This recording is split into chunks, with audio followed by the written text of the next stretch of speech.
목사님과 은혜 나누길 원합니다. 저는 오늘 제목을 나는 그리스도인입니다 이렇게 적어보았습니다.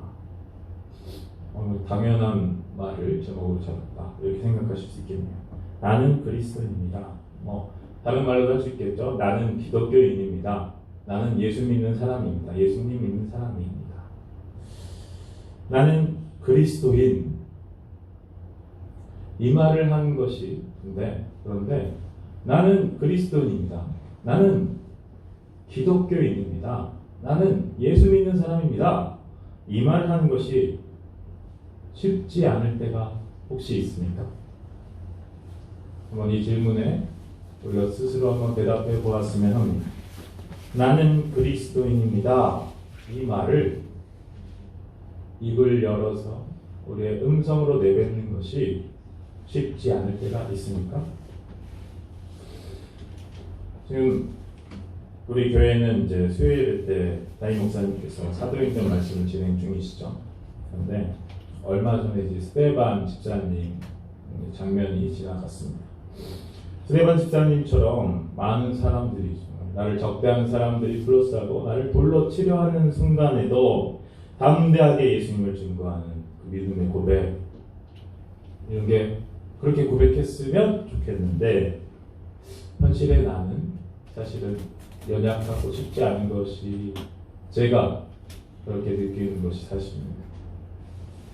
예수님을 믿는 사람이라는 걸 드러내는 게 스데반 집사님처럼까지도 아니고, 이렇게 죽음의 위협 이것도 아니고, 사실은 그냥 어떤 예수님 잘 모르는 사람들 가운데서 예수님을 믿는 사람이라는 걸 드러내는 게 두려울 때가 있을 수 있다는 것이죠.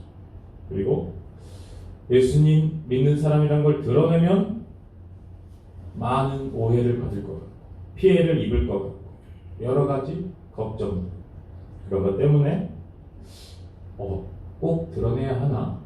내가 지금 꼭 드러낼 필요가 있을까? 이렇게 타협 아닌 타협 같은 거를, 그런 유혹을 받을 때가 있는 것을 고백합니다. 성도는 이럴 때 어떻게 해야 할까요? 사실은 답은 분명히 나와 있죠. 답은 그럼에도 담대하게 우리 성도의 그리스도인의 정체성을 드러내야 하겠죠. 그렇다면 어떻게 그럴 수 있는가? 결론적으로 말씀드리면은, 저는 말씀에 있다. 하나님의 말씀에 그 힘이 있다. 저는 그런데 그 말씀 가운데 히브리서의 말씀으로 오늘 그 힘을 좀 더 구체적으로 찾아보려고 하는데요. 요즘 상황이 이런 상황이라 더욱 이 말씀을 좀 나눠보려고 하는 것이죠. TV를 틀어서 뉴스만 틀면 어떤 뉴스들이 나옵니까? 언론에서는 이제 거의 코로나19 이 바이러스, 이 전염병에 관한 뉴스가 주를 이루고 있죠. 그런데 그 바이러스 감염의 주요 경로로 교회가 너무 많이 언급되고, 그렇죠. 그리고 교인들을 이제 모두 무례하고 상식 없이 자기 주장만 하는 사람들처럼 몰아가는 것 같은데, 그럼에도 나는 그런 주제로 말하고 있는 세상 사람들 사이에서 나는 그리스도인입니다.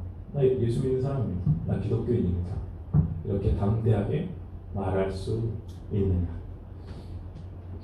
그 힘을 오늘 말씀 가운데 좀 주시길 원하는 것이죠. 스데반 집사님 말씀 드렸었습니다. 스데반 집사님, 하나님의 말씀을 가슴에 품고 있었던 분이라는 것을 우리는 그분의 일화를, 그 장면을 보면 분명히 알 수 있죠. 마지막 순간에도 하나님의 말씀을 증거하다가 돌을 맞으셨으니까. 그렇죠. 그런데 스데반 집사님까지 가기에는 우리가 너무나 연약해 보일 때가 많은 것이죠. 그렇다면 실수한 사람은 누가 있을까? 베드로 사도를 좀 떠올려 볼 것 같습니다. 베드로 사도가 자기는 예수님과 함께 죽겠습니다 막 고백해놓고, 예수님 잡혀가시고 자기 고백한 게 있으니까 자기도 도망가기는 양심에 찔리고 그래서 멀찍이 따라간 거죠. 멀찍이 따라가서 재판장 바깥에서 이제 모닥불 쬐고 있는데 여종의 급작스러운 질문, 갑자기 허를 찌르는 질문을 하는 거죠. 당신 예수와 함께 다니는 사람이지? 그 무리지? 일당이지? 갑작스럽게 질문할 때 베드로가 엄청나게 당황해서 실수해버린 거죠. 아니요. 그런데 베드로 사도는 그 실수에서 어떻게 다시, 사실 그때는 사도라고 하긴 어려웠죠. 근데 나중에 예수님이 부활하고 다시 만났을 때 그 사도의 사명을 감당하게 됩니까? 네, 말씀 하나 읽어드리죠. 마가복음 14장 72절에 이렇게 적혀 있습니다. 닭이 곧 두 번째 울더라. 이에 베드로가 예수께서 자기에게 하신 말씀, 곧 닭이 두 번 울기 전에 내가 세 번 나를 부인하리라 하심이 기억되어 그 일을 생각하고 울었더라. 이렇게 사실 아실 것입니다.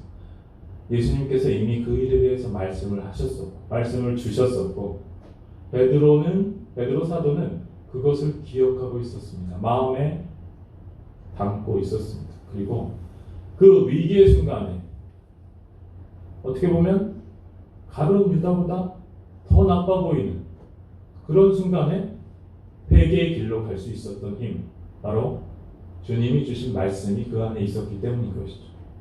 오늘 히브리서의 말씀이 우리에게 그런 말씀이 되기를 축복합니다. 네, 히브리서의 말씀으로 이제 좀 말씀 나누려고 합니다. 히브리서의 말씀 오늘 10장 35절에서 39절을 읽었는데 저는 이제 10장 전체적인 내용을 가지고 오늘 말씀을 진행하려고 합니다. 첫 번째로 우리가 나는 그리스도인입니다 고백을 하기 위해서는 내가 그리스도인이다 라는 것에 대한 분명한 자각과 그것이 어떠한 존재인지를 알고 그것이 나여야 하는 것이죠. 그것이 지식만이 아니라 그 지식이 나의 삶이 되고 나의 존재가 되어 있어야 그리스도인이라 고백을 할 수 있는데, 그렇다면 그리스도인이란 어떤 존재인가? 좀 보길 원합니다. 여러 가지 표현 하실 수 있을 것 같습니다. 나의 경험, 나의 은혜의 경험들을 토대로 많은 말씀들도 인용해서 말씀하실 수 있을 것 같습니다. 예수님으로 말미암은 자, 이전과 같을 수 없고 새로운 피조물이 된 자, 구별된 자, 죄와 사망에서 자유를 얻은 자, 놀라운 사랑을 받았고 하나님의 관계가 회복된 자, 그래서 이제는 하나님의 살아계심을 믿으며 하나님의 뜻대로 살며 이 땅 가운데서 하나님의 나라를 드러내는 자, 그렇게 하나님께 영광을 돌리는 자 등등등 말씀을 할 수 있을 텐데요. 저는 오늘 히브리서의 말씀에서 이 말씀들을 좀 쭉 보면서 그리스도인이 이런 존재구나 보길 원합니다. 지금 우리 교회 새벽에는 이제 레위기가 진행되고 있는데, 레위기는 무엇입니까? 예배법, 제사법이죠. 제사법에 대한 내용인데, 왜 제사를 드립니까? 죄로부터 회복되기를 원해서, 죄 때문에 하나님과의 관계가 깨지니까 그 관계를 회복하기를 원하는 것이 일생의 제사 그리고 제사법인데요. 10장 1절에 한번 보겠습니다. 10장 1절 한번 같이 보겠습니다. 한번 같이 읽었으면 좋겠습니다. 10장 1절입니다. 시작. 율법은 장차 올 좋은 일의 그림자일 뿐이요 참 형상이 아니므로 해마다 늘 드리는 같은 제사로는 나오는 자들을 언제나 온전하게 할 수 없느니라. 아멘.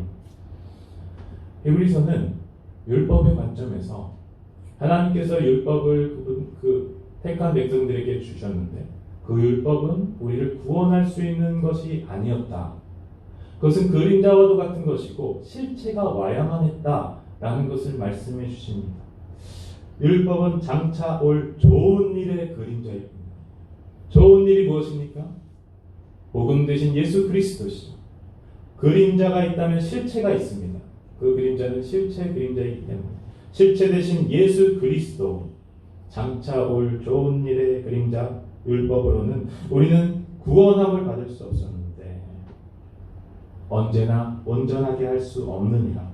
구원함을 받을 수 없었는데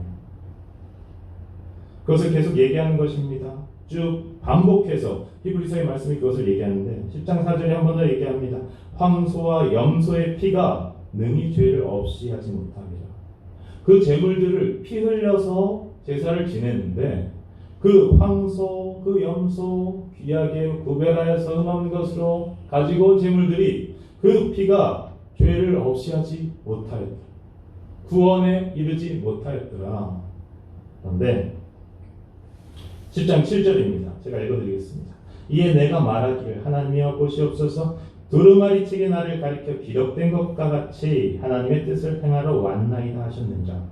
누가 오셨나요? 예수 그리스도께서 오셨는데 그냥 오신 것이 아닙니다. 어느 날 뚝딱 하고 오셔서 내가 구원하러 왔다 하신 것이 아니라 두루마리 책에 나를 가리켜 기록된 것과 같이 하나님께서 이미 기록된 말씀을 주셔서 그 말씀대로 그 약속대로 예수님을 허락하여 주신 것이다 라는 것을 분명히 언급하고 있습니다. 말씀 가운데 기록된 대로 예수님은 오신 분입니다. 그렇기 때문에 온전한 실체가 되실 수 있는 것입니다. 10장 10절입니다. 이 뜻을 따라 예수 그리스도의 몸을 단번에 들이심으로 말미암아 우리가 거룩함을 얻었노라. 아멘. 이 뜻을 따라 이 두루마리 책에 기록된 하나님의 뜻, 하나님의 말씀 따라 예수 그리스도께서 그 몸을 단번에 들이심으로 황소와 염소 이러한 제물들은 계속해서 드려도 온전한 죄사함은 없고 그 처참함만 더해가는데 그 말씀, 하나님의 말씀 그 뜻대로 오신 예수 그리스도께서 그 몸을 그 살과 피를 단번에 들이심으로 말미암아 우리가 거룩함을 얻었다 말씀해 주십니다. 거룩함을 얻었다. 거룩함은 누구의 속성입니까? 하나님 아버지의 속성입니다. 하나님 아버지 한 분 외에는 거룩한 분이 없습니다. 거룩함은 우리가 쉽게 이렇게 거룩하다 말은 할 수 있지만 그렇게 가벼운 단어가 아닙니다. 오직 하나님 한 분만 거룩하신데 죄와 사망 가운데 죽을 수밖에 없었던 인생들이 거룩함을 얻었다 말씀해 주시는 것입니다. 어때요? 예수 그리스도께서 그 뜻대로 아버지의 뜻대로 오신 예수 그리스도께서 그 뜻대로 순종하심으로 살과 피를 단번에 내어 주심으로 우리가 거룩함을 얻었다. 16절입니다. 주께서 이르시되 그날 후로는 그들과 맺을 언약이 이것이라 하시고 내 법을 그들의 마음에 두고 그들의 생각에 기록하리라 하신 후에 율법과 비교되는 부분입니다. 율법은 돌판에 새겨진 법이었습니다. 우리 안에 새겨진 것이 법이 아니라 돌판에 새겨서 읽고 그것들을 행해보려 하지만 우리는 행할 수 없는 마치 그림의 떡과 같은 율법은 너무나 좋은 것이지만 우리가 할 수 없으니 우리 안에 상관이 없는 오히려 마음만 더 안타깝게 하고 죄로 죄책감으로 정죄감으로 더욱 고통스럽게만 하는 그런데 이제는 그 율법을 완전하게 하신 이가 오셔서 하나님 아버지의 뜻대로 완전하게 하신 이가 오셔서 이제는 돌판이 아니라 우리의 영혼의 마음의 신비에 하나님의 법을 새겨주심으로 우리가 그 법을 따라 살아갈 수 있게 되었다 선포하시는 것이죠. 10장 17절에 그래서 이렇게 말씀 주시는 것입니다. 그들의 죄와 그들의 불법을 내가 다시 기억하지 아니하리라. 우리가 얼마나 많은 죄를 짓지 않았을지라도 우리 안에 그 죄의 근본된 그 더러운 것이 정말 썩고 냄새나는 회칠한 무덤과도 같은 근원이 그 속에 들어있는 것이 썩어가기에 아무리 포장을 잘하고 아무리 겉을 아름답게 꾸민다 할지라도 추악한 냄새가 날 수밖에 없는 죄인된 우리의 죄를 우리의 불법을 다시 기억하지 아니하신다 말씀해 주신 것입니다. 다시 기억하지 아니하신다. 이것이 얼마나 놀라운 은혜인지 아시길 축복합니다. 생각해 보십시오. 너무나 큰 죄를 지었습니다. 그 죄를 짓고 죄의 대가를 치른 것 같습니다. 재판장에 서고 감옥에 들어가서 형기를 치르고 나왔습니다. 그런데 그 형기를 치르고 나왔다고 그 죄의 기억이 그 역사가 사라집니까? 그렇지 않습니다. 언제나 꼬리뼈처럼 따라다니며 낙심되고 틈만 있으면 다시 무너뜨리려 하는 그것이 죄의 역사인데 이제는 하나님께서 그것을 다시는 기억하지 아니하겠다. 네가 나의 아들 나의 보낸 예수 그리스도로 말미암아 그 살과 피로 말미암아 나의 자녀 나의 백성 되었으니 이제는 너의 그 죄를 다시는 기억하지 아니하겠다 말씀해 주신 것입니다. 세상은 줄 수 없는 것입니다. 세상은 줄 수 없는 하나님의 은혜임을 아시길 축복합니다. 19절입니다. 그래서 그러므로 형제들아 우리가 예수의 피를 힘입어 성소에 들어갈 담력을 얻었노라. 아멘. 황소와 염소의 피로는 성소에 들어갈 수 없었습니다. 제사장들이 정말 조심스럽게 정말 들어가고 정말 지성소는 1년에 한 번 그것도 죽을까봐 다리에 밧줄 메고 들어가야 하는 곳 그곳이 지성소인데 왜냐하면 죄인이 하나님과 함께하면 죽을 수밖에 없으니까. 그런데 이제는 예수의 피를 힘입어 성소에 들어갈 담력을 얻게 된 것입니다. 예수님의 피 때문에 하나님과 함께할 담력을 얻게 된 것입니다. 이것을 믿으시길 축복합니다.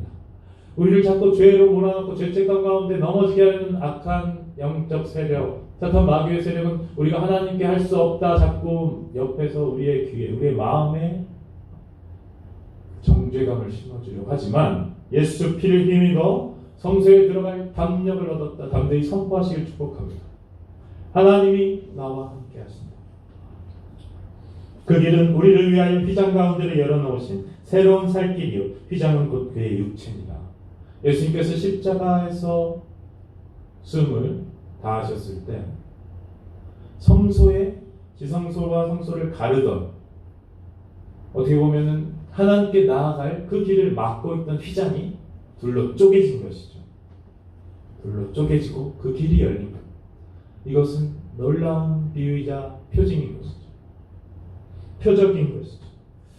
길이 열린 것입니다. 예수 그리스도는 우리 주님의 육체, 그 육체를 찢으심으로 우리에게 그 길을 활짝 열어놓으신 것입니다. 우리는 믿음으로 나아가기만 하면 하나님과 함께 하실 수 있음을 믿으시길 축복합니다. 그것을 누리시길 축복합니다. 죄의 사함을 얻고 하나님의 법을 신비에 새긴 자 그리고 예수님 그 피 그 살로 말미암아 하나님께 나갈 담력을 얻은 자 그가 누구라고요? 바로 그리스도인인 것입니다. 그리스도인. 우리는 그런 담력을 얻은 자입니다. 하나님께 죄인이 나아가면 죽을 수밖에 없는데 담대하게 나아갈 수 있게 된 것입니다. 죽음 그런 것 하나님과 나 사이를 막을 수 없어 라고 하면서 담대하게 나아갈 존재가 된 것입니다. 그런 그리스도인인 것입니다. 나는 그리스도인이다. 그러한 고백이 담겨 있는 것입니다. 오늘 이번에서 말씀은 그런 그리스도인 된 우리에게 먼저 한 번의 경고 그리고 격려의 말씀을 주고 계신 것이죠. 먼저 경고입니다. 10장 26절 한번 같이 읽겠습니다. 10장 26절 같이 읽겠습니다. 우리가 진리를 아는 지식을 받은 후 징집죄를 범한 즉 다시 속죄하는 제사가 없고 우리는 이전에 이러한 경험을 했습니다. 우리가 진리를 아는 지식을 받았다. 진리를 아는 지식을 우리는 받은 존재입니다. 예수 그리스도의 복음, 이 복음의 진리를 받은 존재입니다. 그리고 10장 29절에 하물며 하나님의 아들을 짓밟고 자기를 거룩하게 한 언약의 피를 이라고 이어지는데요. 무엇입니까? 자기를 그러니까 나를 거룩하게 한 그 언약의 피 그것이 우리에게 주어졌다는 것이죠. 우리는 그런 경험을 했다는 것이죠. 우리에게 이런 경험이 있다는 것이죠. 그런데 우리에게 그런 경험을 한 우리가 진리라는 지식을 받고 진리를 거룩하게 한 언약의 피를 받은 우리가 하나님을 배신한다면 예수 그리스도를 배교한다면 우선 배교의 모습을 말씀하고 있습니다. 배교의 모습은 어떤 것이냐면 10장 26절 우리가 방금 읽었었는데요. 우리가 진리를 아는 지식을 받은 후 짐짓 죄를 범한즉, 짐짓 죄를 범한즉. 짐짓은 무엇입니까? 실수가 아닙니다. 의도적인 것입니다. 의도적으로 죄를 범했다. 배교의 모습, 의도적으로 죄를 범하는 모습입니다. 10장 29절에 배교의 모습이 좀 더 구체적으로 나옵니다. 하물며 하나님의 아들을 짓밟고, 하나님의 아들을 짓밟는 것, 자기를 거룩하게 한 언약의 피를 부정한 것으로 여기는 것, 그리고 은혜의 성령을 욕되게 하는 것. 이것들이 무슨 말인지 구체적으로 간단하게 말씀드리면, 예수 그리스도를 부인하고 저주하고 모욕적으로 하는 것은 이 죄들인 것입니다. 하나님의 아들을 짓밟고 언약의 피, 그것을 부정한 것으로 그렇게 말하고 다니고 은혜의 성령을 욕되게 하는 것, 이것은 다 예수 그리스도를 부인, 그리고 저주, 짐짓, 그렇게 하는 것이죠. 짐짓. 의도적으로. 진리라는 지식을 받고 거룩하게 한 언약의 피를 받았는데 의도적으로 예수 그리스도를 이렇게 부인, 저주, 욕되게 한다면 갱신이 불가능하다라고 경고하고 계신 것입니다. 26절입니다. 계속해서 26절인데요. 우리가 진리라는 지식을 받은 후 짐짓죄를 범한 즉 다시 속죄하는 제사가 없고, 다시 속죄하는 제사가 없다고 말씀하십니다. 갱신이 불가능하다. 너희가 예수 그리스도의 그 복음의 진리를 받았고 그 언약의 피, 그 거룩하게 한 언약의 피를 받았는데 그럼에도 불구하고 예수 그리스도를 모욕하고 저주하고 부인하고 그런 죄를 행했다면 다시 속죄하는 제사가 없다. 너무나 무서운 경고의 말씀인 것입니다. 그리고 이 불가능한 갱신으로 인하여 받는 징계가 무엇이냐면, 그것이 27절, 29절, 31절에 나오고 있는데 제가 발주해서 좀 읽어드립니다. 10장 27절에는 오직 무서운 마음으로 심판을 기다리는 것고, 그저 이제는 어떻게 구원의 방법이 없으니 심판을 두려워하며 기다리는 것밖에 없고, 대적하는 자를 태울 맹렬한 불만이 있습니다. 예수 그리스도를 대적하는 자를 태울 맹렬한 불만 기다리고 있다는 것입니다. 29절에는 이제 중간부터 읽겠습니다. 당연히 받을 형벌은 얼마나 더 무겁겠는가. 예수 그리스도를 부인, 저주, 모욕한 그 죄, 이제는 갱신할 수 없는 그 죄, 그것이 당연히 받을 형벌 얼마나 더 무겁겠는가. 31절입니다. 살아계신 하나님의 손에 빠져들어가는 것이 무서울진저. 하나님의 손에 빠져들어가는 것이 이제는 두렵고 떨려, 이제 경외함으로 두렵고 떨리는 것이 아니라 너무나 무서워, 너무나 두려워. 저 두려움 가운데 아무것도 할 수 없는 공포, 심판의 공포만 남아있다는 것이죠. 하나님의 손에 들어가는 것은 원래 그 평안, 그 위로, 그 복락, 그 구원, 그 은혜를 누리는 것이 돼야 하는데 두려움만 남게 되어버린 것이죠. 심판, 징벌에 대한 두려움만 남아버린 것이죠. 이러한 경고의 말씀을 먼저 주고 계신 것이죠. 나는 그리스도인입니다. 이 고백이 우리에게 있으시길 축복합니다. 물론 실수할 수 있습니다. 베드로 사도처럼 순간 갑작스러운 두려움에 실수할 수 있습니다. 그러나 우리에게 말씀이, 우리 신비에 새겨진 말씀이 있다면 다시 회개하고 다시 나아갈 수 있습니다. 그러나 만약에 난 이제는 그만할래, 적극적으로 아예 부인하는 삶을 살아야지 라고 의도적으로 만약에 나아가게 된다면 이러한 경고의 말씀이 그에게 적용될지 우리는 아무도 알 수 없습니다. 이 경고의 말씀을 잘 들으시길 축복합니다. 그리고 이제 말씀을 위로와 격려의 말씀을 주시는 것으로 이 10장이 맞춰지는데요. 먼저 이 위로와 격려의 근거가 있습니다. 10장 32절입니다. 우리 함께 읽겠습니다. 10장 32절. 전날에 너희가 빛을 받은 후에 고난의 큰 싸움을 견뎌낸 것을 생각하라. 아멘. 빛을 받은 것 동일한 말씀입니다. 복음의 진리, 언약의 피, 빛을 받은 것입니다. 그리고 그 빛을 받아서 고난의 큰 싸움을 견뎌낸 그 경험, 이것이 있지 않느냐? 작든 크든 그리스도인들은 신앙의 생활을 해나가며 이러한 일들을 경험하게 되는 것이죠. 믿음을 지키려다 겪는 고난들, 그리고 그 싸움을 승리하게 하시는 인내 가운데 승리하게 하시는 하나님의 은혜가 있지 않았습니까? 이것이 우리에게 근거가 된다는 것입니다. 그리스도인들에게는 그러한 과거의 경험들이 있다는 것입니다. 고난의 큰 싸움을 견뎌낸 것. 그리고 33절에 혹은 비방과 환난으로서 사람에게 구경거리가 되고 혹은 이런 형편에 있는 자들과 사귀는 자가 되었습니다. 예수 복음을 받은 자들은 이러한 자들이 되었었습니다. 어떻습니까? 비방, 환난 가운데 사람에게 구경거리가 되는 상황. 그리고 이런 형편에 있는 자들과 사귀는 자. 물론 지금 우리나라에서 이렇게 심하게 고통받으며 믿음을 지키는 경우는 사실 많지는 않겠지만 그 모든 삶 가운데 어느 정도의 어떻게 보면은 따돌림, 오해, 그리고 많은 어려움이 있죠. 그런데 우리는 그러한 자들과 사귀는 자가 되었다고 말씀하십니다. 그리고 세상 사람들은 낮고 천하게 여기는, 세상 사람들은 자기들의 모임에 어떤 사람이 들어오기를 원합니까?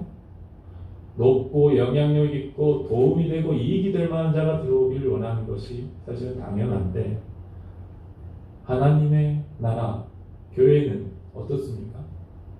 하나님이 사랑하신 영혼이면 되는 것이죠. 그의 어떤 귀하고 천하고 빈하고 부하고 그것이 문제가 아니에요. 오히려 빈하고 천한 이들에게 친구와 형제와 자매가 되어주는 것이 그리스도인이라고 말씀해 주는 것이죠. 우린 그런 이들과 사귀는 자가 되었다는 것이죠. 그런 경험이 너희들에게 있다라고 말씀 주신 것입니다. 34절 너희가 갇힌 자를 동정하고 너희 소유를 빼앗기는 것도 기쁘게 당한 것은, 갇힌 자를 동정했다고 말씀하십니다. 그리스도인은 갇힌 자를 동정한 경험이 있는 자들입니다. 갇힌 자는 누굽니까? 죄와 사망의 노예되어서 세상 가운데서 멸망으로 갇혀 있는 영혼을 동정할 수 있는, 세상 사람들 바라볼 때 불쌍히 여기는 마음이 드는 것이죠. 그의 어떠함, 그가 나보다 영향력이 많고 능력이 많고 돈이 많고 그런 것들이 우리를 순간 약하게 만들 수는 있지만 그의 영혼을 바라볼 수 있는 눈이 우리에게 있는 것이죠. 그리고 그 영혼이 예수 믿지 않으면 결국 멸망의 길로 갈 수밖에 없다는 것 때문에 우리는 불쌍히 여길 수밖에 없는, 동정할 수밖에 없는 그런 경험이 있는 존재들, 그리고 그것 때문에 나의 소유를 빼앗기는 것도 기쁘게 당하는 그런 존재들, 그리스도인이라는 것이죠. 그리스도인. 물론 이러한 경험들이 클 수도 있고 작을 수도 있고 잘 기억이 안 날 수도 있지만 그리스도인으로 살아가는 우리는 이러한 경험들을 가져야 하는 존재라는 것입니다. 그러한 경험이 있으시다면 그것을 하나님께 늘 내어놓고 그 경험이 과거의 경험으로 끝나는 것이 아니라 오늘과 내일의 경험으로 계속 이어져 가게 해달라고 기도하시길 축복합니다. 그리고 아직 그런 경험이 잘 기억이 나지 않으신다면 그러한 경험을 주십시오. 기도하시길 축복합니다. 격려해 주십니다. 10장 35절입니다. 그러므로 너희 담대함을 버리지 말라. 우리 함께 읽어볼까요? 10장 35절 함께 읽겠습니다. 그러므로 너희 담대함을 버리지 말라. 이것이 큰 상을 얻게 하느니라. 아멘. 너희 담대함을 버리지 말라. 예수 믿고 은혜 받으면 담대해진 것을 사실 경험합니다. 저도 사실 그렇게 사실 내성적인 성격이기도 하고 어디서 부침성 있게 말을 잘하는 스타일은 아닌데 찬양 드리고 예배 드리고 나면 그때는 마음의 뜨거움이 우리 영혼에 하나님이 주신 뜨거움이 있음을 느낍니다. 그리고 담대함이 있음을 느낍니다. 아, 지금은 담대하게 예수님을 증거할 수 있겠다. 이런 생각이 드는 것이죠. 그리고 그때 증거할 때 정말 어떻게 보면 가장 잘 증거할 수 있는 것이죠. 그 담대함이 계속되게 해라. 버리지 말라. 사실 우리가 버리고 싶어서 버리는 것은 아닌 것 같은데, 근데 이것을 버리지 않기 위해서는 이런 은혜의 자리를 늘 잃지 않아야 합니다. 그리고 우리의 삶 가운데도 은혜의 자리를 계속해서 만들어가는 것이 좋은 방법이 되는 것이죠. 이 담대함을 유지할 수 있는 것. 그리고 10장 36절입니다. 너희에게 인내가 필요하다. 인내가 필요하다 말씀하십니다. 담대함과 인내를 가져라. 담대함과 인내를 가져라. 그것을 통하여 너희들은 그리스도인됨을 고백할 수 있고, 이것이 우리에게 주시는 약속인데요. 10장 35절 마지막 부분인데 한번 35절을 한번 같이 다시 한번 읽겠습니다. 시작. 그러므로 너희 담대함을 버리지 말라. 이것이 큰 상을 얻게 하느니라. 아멘. 큰 상을 주신다 약속하신 거예요. 이 상에는 무엇이든 포함될 수 있겠죠. 우리의 기도 제목일 수도 있고.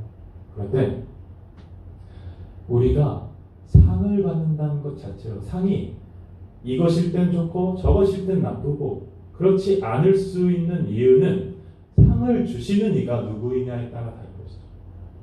상을 주시는 이가 우리 주님 예수 그리스도시, 나를 사랑하시고 나를 사랑하셔서 자기 생명까지 아낌없이 준 그 사랑의 장본인이라는 것을 우리가 마음으로 영혼으로 경험하고 그것을 믿고 인정할 때 그분이 주시는 것은 무엇이든 다 상이 됩니다. 그런데 그분이 큰 상을 준다, 줄겠다, 큰 상을 줄 것이다. 그리고 10장 36절에는 너희가 하나님의 뜻을 행한 후에 약속하신 것을 받을 것이다. 우리에게 상을 약속하시며 그 약속하신 것 받게 될 것이다. 너희가 그리스도인됨으로 담대함을 잃지 않고 인내로 너희 그리스도인됨을 지켜나갈 때, 그 신앙의 고백이 우리 삶에 있을 때 우리에게 그 약속하신 대로 큰 상이 기다리고 있음을 믿으시길 축복합니다. 말씀을 마칩니다. 그리스도인이시기에 축복합니다. 그리스도인이시기에 축복합니다. 세상은 뭐라 말할지 정말 어떻게 보면 우리를 두렵게 하는 많은 것들로 우리를 힘들게 하고 넘어뜨리려 할 수 있지만, 그럼에도 그리스도인 되심을 축하합니다. 축복합니다. 그러나 우리는 경계해야 합니다. 이런 어려운 때일수록 혹여라도 우리가 경고하신, 오늘 히브리서 말씀 10장 말씀에 경고하신 그런 것 근처에도 가지 않을 수 있게 해달라고 우리는 경계하며 기도해야 될 것이고, 그리고 우리에게 격려하며 위로하신 말씀대로 오히려 이러한 어려운 상황을 우리의 믿음을 보일 기회로 삼아서 큰 상 주실 주님 바라보면서 담대함과 인내로 나는 그리스도인입니다, 이 신앙의 고백을 지켜나가고 큰 상 풍성하게 받으시기를 간절히 축복합니다. 기도하겠습니다.